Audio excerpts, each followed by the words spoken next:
माने धर्म से फीनी गीता शास्त्र ना है रे धर्म से फीने कहीं धर्म से फीने जे यूनिफॉर्म ने धर्म से फीनी है फी सब माने है इमा इबेन इमा इंदोल मौना हाम दे हुजी खाकरी पी सम पी गया फने को सेट पी वन सेट लोय बम फीनी को इन पीदोरी सी अदु इमा दो सेट लोय सुया यारो खाकरी बुदि बिदे नुबी गाय सेट के फीनी है से पंक्से सेट पे या पोंते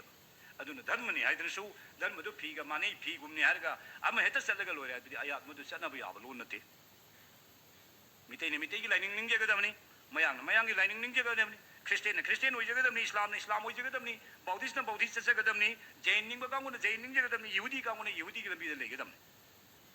मसिनी कोइने थमजनिंगिसि अदुना हौजिक आइकोइना खंदुने यंगमि अमतंग पुन्न खनमिनसि आइकोइ पोकपी इमा से मिते इमानी भारत पोकपी इमा न मयांग पोकपी इमानी अदु भारत इमा बुसे कोइने मिराइनिंगाइ ओइदे मासु मपुगी खुसेमनि तौबदबो आइकोइ इमा लेजै मोय ममादु निंगद्रस कोइ याय हाइबि वानी अदु आइकोइना मु अरुइबदा आइना थमजनिंगिसिना मरुइना थमजनिंगिसिना आइकोइगी मीगी ममा निंगगा आइगी इमा निंगबगा अनिगी खेनबसे मीगी ममादुदी माना पोक्तबा मचानिने आइकोइदा चिमान थोंदा पंगलुलुना तौरगसु वाहि खोममदो तारा मांगदा पंगफा फजना ngangbirasu सारमदाइ मतमददी मा पोकबा मचादुदा मतोंग पिजै पोक्तबा आइकोइदना मरु खंदो पिजै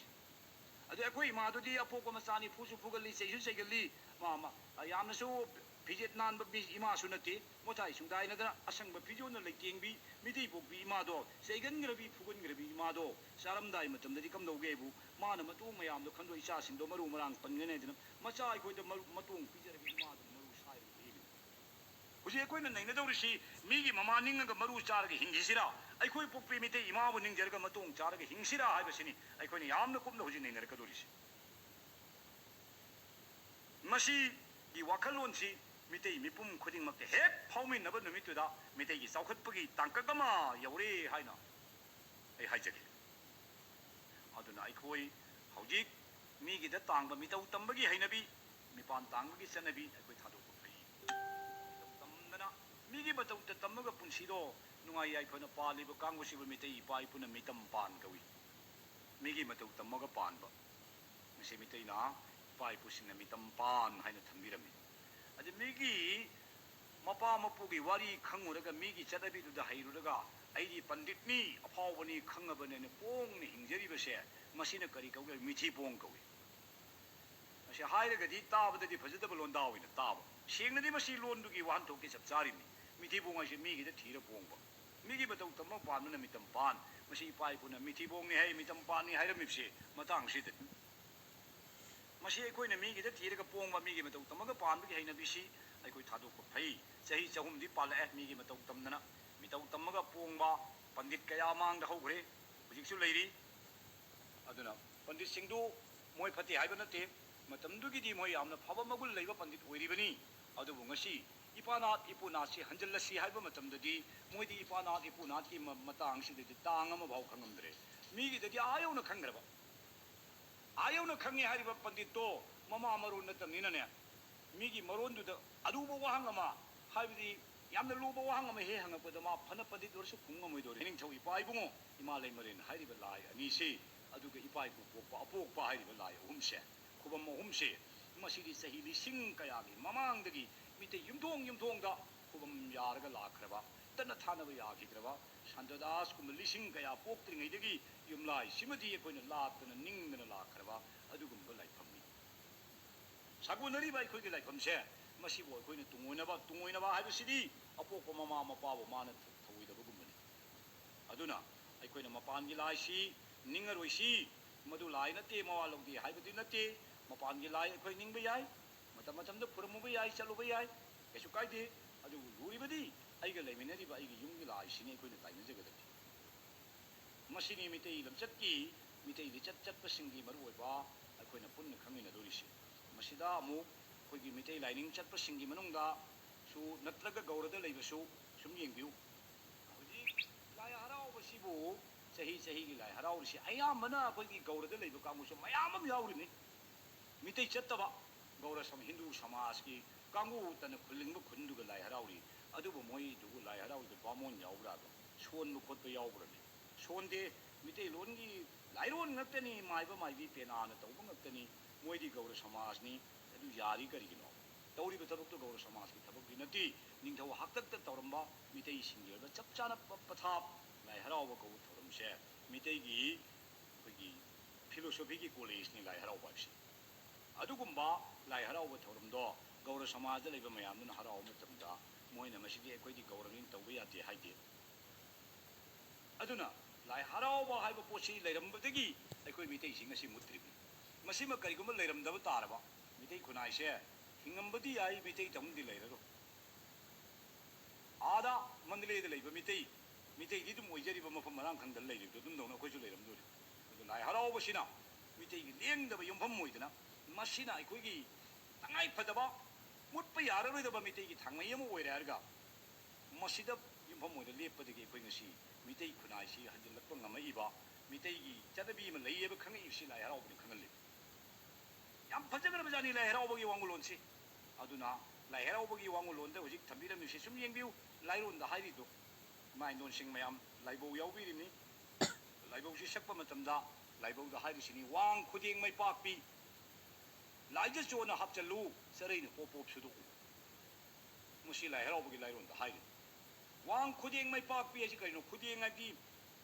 यामना खूबा खुदै खूबा पोत ओइबा मदुदि करिनो कोकि मनुंगसे याम खूबा खूगरबसे सिगी मनुंगदा असि कराइ लेगे वांग आदि हपचांग कयातगिदि माना वांगना लेबा अवांगबदा हपचांगदगी माना वांखलगा लेबा इखू खूबा असि मनुंगदा तेंग आदि तेंगबानबगी पाक चावगरबसे सिगी मनुंगदा लेबा वाखलोन पुनमक्से खूगरबसि मनुंगदा दुम चनबादि कोकसि पिक्चबई वानी तुम्बई वाखन खल्लु चाबई वाखन खल्लु निंगथौगी वाखन खल्लु प्रजागी खल्लु इसेगिसु खल्लु पुंगिसु खल्लु वाखनसे मथंग मथंग मथंग मथंग खंजलकबदा वाखनदु यामन हिना कोकसिगा चंद्रेबा सुंगलै लेति तेंगबान पाक चावगरबसिगी वाखन पुनमक्से मांग पिक्खरबसि मनंग लोइना खनब चल्ली खनब याय हाइबगी तेंग हाइबगी तेंगबानबगी वाखलोन पुनमकु खूगरबा मागी मनंगदा चल्ले माबु खुदेंग मै पाक पिकौ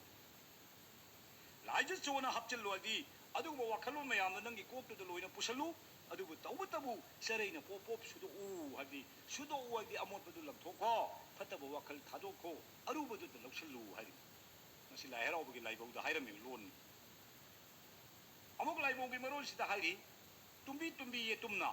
फदीना फोची मफोची हाइ मसि करि हाइम तुम्बी तुम्बी ये तुमना फदीना फोची मफोची हाइरिबसि अखोई तुम्बा तुम्बा सि करिने तुमगै वाखन तुम थांग ता ये तुमनगा तुम्बा जानते तुमसी वाखन हेन तुमबा लेते मदि खुदमदि कयाम करि होइन हाइगेद गेबदा वाखल लासिना तुमबसे सिदा फम फमना मागी ज्ञान की शक्तिना होत्री येंगी थागे लेबाक यौबसि बर्गमाइल कुटी कया लापे मागी वाखल न मागी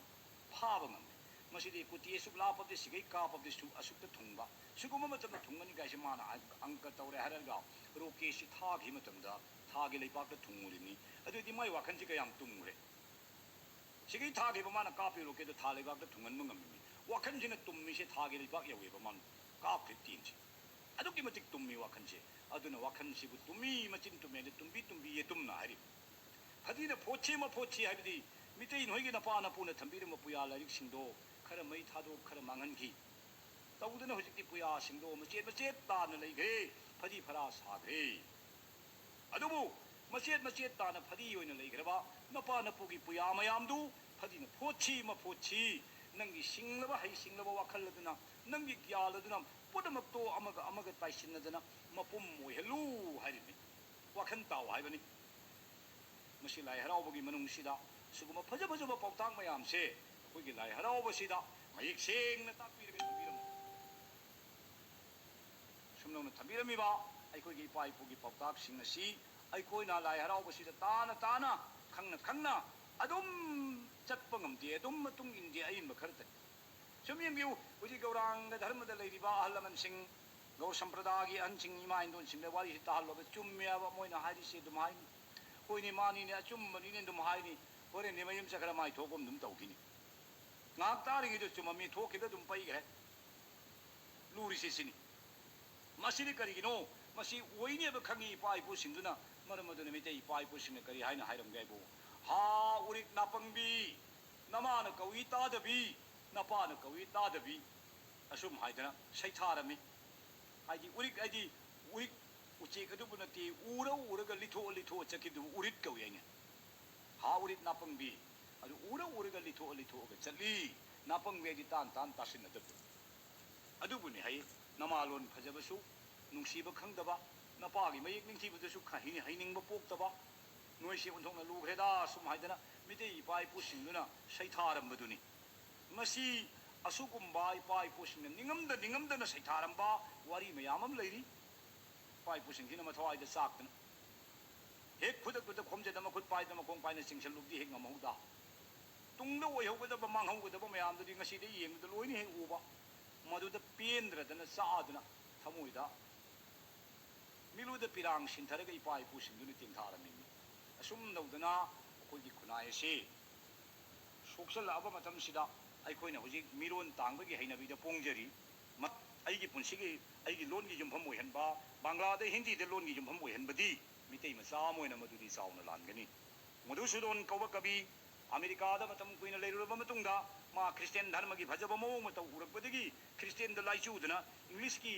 ꯆꯠꯅꯕꯤꯗ ꯂꯥꯏꯆꯨꯗꯅ ꯃꯥꯁꯦ ꯃꯙꯨꯁꯨꯗꯣꯟ ꯍꯥꯏꯗꯨ ꯀꯧꯅꯤꯡꯉꯛꯇꯗꯅ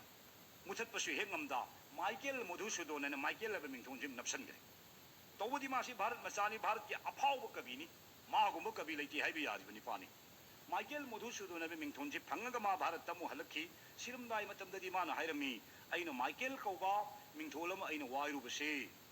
ꯑꯄꯪꯕꯁꯨ ꯅꯠꯇꯕ ꯂꯥꯏꯔꯤꯛ ꯂꯥꯏꯁꯨ ꯍꯩꯔꯕ ꯑꯩꯅ ꯃꯁꯤ ꯑꯩꯅ ꯚꯥꯔꯠ ꯏꯃꯥꯒꯤ ꯃꯐꯝꯗ ꯆꯥꯃꯔꯛ ꯍꯟꯅ ꯑꯩꯅ ꯂꯥꯟꯈ꯭ꯔꯦ ꯑꯃꯤ ꯀꯣꯕꯤ ꯃꯙꯨꯁꯨꯗꯣꯟ ꯑꯩ ꯃꯥꯏꯀꯦꯜ ꯅꯠꯇꯦ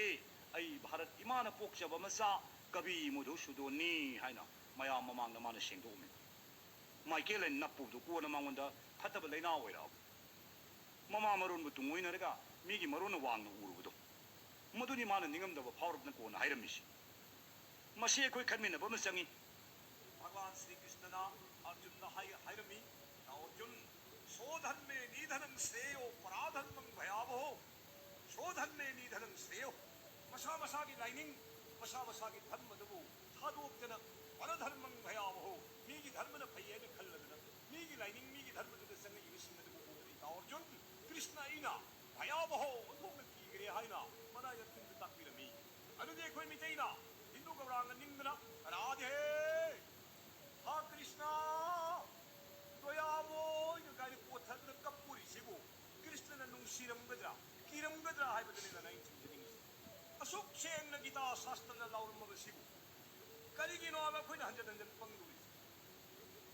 मीगी लाइरिक तुन मयेक सेंगन ताकबिरेमे तौरुनु यारोए